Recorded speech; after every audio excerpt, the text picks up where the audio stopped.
আৰু এইফালে শিৱসাগৰৰ বিধায়ক অখিল গগৈ ছাৰক লগ পাই গলো কিমানটা প্ৰজাতিৰ অৰ্কিড আছে 2000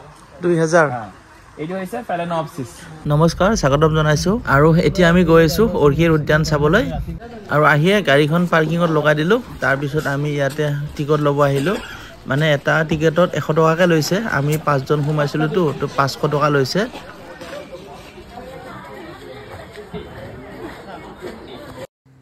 আৰু মোৰ সন্মুখত এইটোই হল অৰ্কিড উদ্যানৰ মুখ্য দুৱাৰটো মানে মুখ্য গেটটো আৰু এতিয়া আমি ভিতৰলৈ প্ৰৱেশ কৰিলো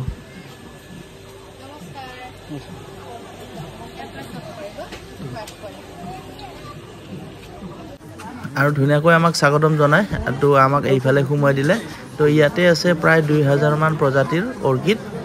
আৰু ধুনীয়াকৈ মানে অৰ্কিড বিলাক এনেকৈ ধুনীয়াকৈ লাইনকে সজাই থৈ দিছে মানে চাই ভাল লাগিছে আৰু ইফালে বিধায়ক অখিল গগৈ ডাঙৰীয়াক লগ পালো তো ছাৰক লগ পাই খুবেই ভাল লাগিল আৰু তেখেতে এই উদ্যানখনৰ স্বত্বাধিকাৰী বুলি শুনিছো আৰু চাওকচোন বিভিন্ন প্ৰজাতিৰ অৰ্কিড বিলাক কিমান ধুনীয়াকৈ ফুলি আছে মানে আপোনালোকৰ যদি ইয়াতে আহে মানে খুব ভাল লাগিব আহিব এবাৰ ৰং বিৰঙৰ ফুলি থকা অৰ্কিড বিলাক চাই যাবহি একেবাৰে মনোমোহা পৰিবেশ বেবি 3 বছৰ বেবি হয় 3 বছৰ বেবি প্লান হয় তো মেচুৰ হ'ব কাৰণে 15 to 16 ইয়াৰ্স লাগিব ইয়াৰ যোনটো নেটিভ হৈছে মালয়েছিয়াৰ ঠিক আছে আৰু মালয়েছিয়াত 10 ইয়াৰ্স লাগে ফুলিব কাৰণে আৰু ইয়াৰ আনাৰ লগে লগে ইয়াত শিফট কৰাৰ লগে লগে ক্লাইমেটটো টোটালি চেঞ্জ হৈ যাব সেইকাৰণে ইয়াক 5 বছৰ মান লেট হৈ যাব এইটো সব ইয়াত 3 ফাস্টেষ্ট নহয় ইয়াৰ নামটো হৈছে ভান্ডা ষ্টেনজেনিয়া এইটো কিমানটা প্ৰজাতিৰ অৰ্কিড আছে 2000 এইটো হৈছে ফেলেনপচিছ এইটো এটা দুটা তিনটা চাৰিটা মেক্সিকোত হে পোৱা যায় আৰু সেই ইনসেক্টৰ নাম হৈছে মেক্সিকান মেলিপোনাবি বুলি কোৱা আচ্ছা আৰু অৰ্কিড চাই আছে একদম ঘূৰি আৰু এডাল ধুনীয়াকৈ ফুলিবলৈ আৰম্ভ কৰিছে অৰ্কিড world smallest orchid ইয়াৰ নামটো হৈছে টেনিফাইলাম গাম্বুলুজাম আৰু ইয়াৰ পাত থাকে এখানে এই শিপাটো ইউজিয়া হৈছে so they make chlorophyll photosynthesis in the roots and once the flower blooms আৰু আপুনি ইয়াতে জিফালে যায় হিফালে অৰ্কিডে দেখা পাব মানে বিভিন্ন প্ৰজাতিৰ অৰ্কিড আৰু সঁচাকৈ চাই ভাল লাগিছে বিভিন্ন প্ৰজাতিৰ অৰ্কিড তথা ইয়াৰে ফুল গছ সকলোবিলাক ভালে লাগিছে চাই আৰু মানে কিছুমান অৰ্কিডৰ ইমান ধুনীয়া গন্ধ মানে গন্ধত পুৰা মলমলাই আছে ঠাইখিনি আৰু ইমান ধুনীয়া সুবাস মানে থাকিয়ে ভাল লাগিছে আৰু মই কোনটো ফুলৰ পৰা সুবাস আহি আছে মই অলপ তদন্ত কৰি আছো তথা জানিবলৈ চেষ্টা কৰি আছো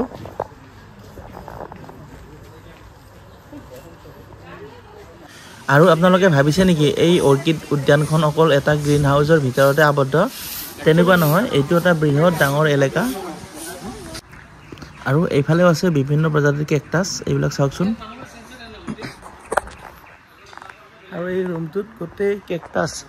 বিভিন্ন প্ৰজাতিৰ কেকটাছ আৰু কাজিৰঙাৰ অৰ্কিড উদ্যানত অকল অৰ্কিডে নাই ইয়াত আছে কেকটাছৰ বিভিন্ন প্ৰজাতি আছে আৰু ইয়াৰ ভিতৰত এখন চিলড্ৰেন পাৰ্কো আছে মানে এইফালে গ'লে সেই পাৰ্কখন পায় তো আমাৰ লগত যেহেতু এটা সৰু ল'ৰা ছোৱালী নাই তো আমি এইফালে নাযাওঁ এতিয়া আমি চাব যাম বিহু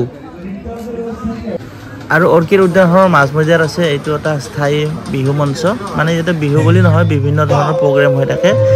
আৰু যেহেতু এতিয়া বহাগৰ মাহ বিহুৰ লগতে বিহু নৃত্যৰ লগতে কেইটামান বিভিন্ন জনগোষ্ঠীৰ এনেকুৱা নৃত্য দেখুওৱা হৈছে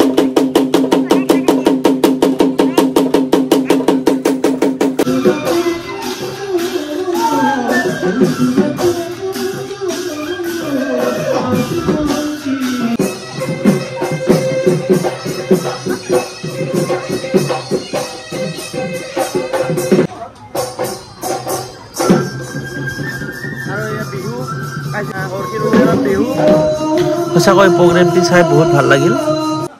আৰু বিভিন্ন নৃত্য চাৱাৰ পিছত ইয়াতে পাব থলুৱা খানাৰ জুতি মানে ইয়াৰ ভিতৰত এখন ডাঙৰ হোটেলো আছে বহুত মানুহ একেলগে বহিব পৰাকৈ এখন হোটেলো আছে